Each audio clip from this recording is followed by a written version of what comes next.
ಸ್ಯಾಂಡಲ್ವುಡ್ನ ನಟಿ ರಾಧಿಕಾ ಪಂಡಿತ್ ಮಾರ್ಚ್ 7ರಂದು ಅಭಿಮಾನಿಗಳ ಜೊತೆ ಬರ್ತ್ಡೇ ಸೆಲೆಬ್ರೇಟ್ ಮಾಡಿದ್ರು.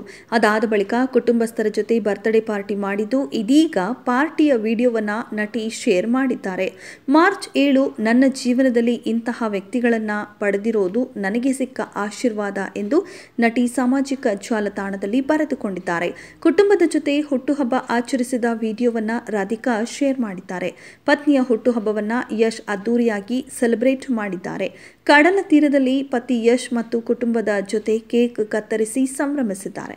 ಬರ್ತ್ಡೇ ಸ್ಟೇಜ್ನಲ್ಲಿ ಇಬ್ಬರು ಲೈಟ್ ಬಣ್ಣದ ಡ್ರೆಸ್ನಲ್ಲಿ ಸ್ಟೈಲಿಶ್ ಆಗಿ ಕಾಣಿಸಿಕೊಂಡಿದ್ದಾರೆ.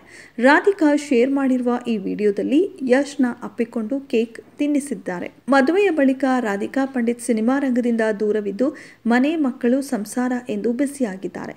ಇಂದಿಗೂ ಲಕ್ಷಾಂತರ ಅಭಿಮಾನಿಗಳು ರಾಧಿಕಾ ಮತ್ತೆ ಸಿನಿಮಾ ರಂಗಕ್ಕೆ ಕಮ್ಬ್ಯಾಕ್ ಮಾಡುವುದನ್ನು ಕಾಯ್ದಿದ್ದಾರೆ. ಇದೆಷ್ಟು ಈ ಹೊತ್ತಿನ ಸುದ್ದಿ. ಮತ್ತಷ್ಟು ಸುದ್ದಿಗಳಿಗಾಗಿ ನೋಡ್ತಾ ಇರಿ ಸಿರಿ ಟಿವಿ.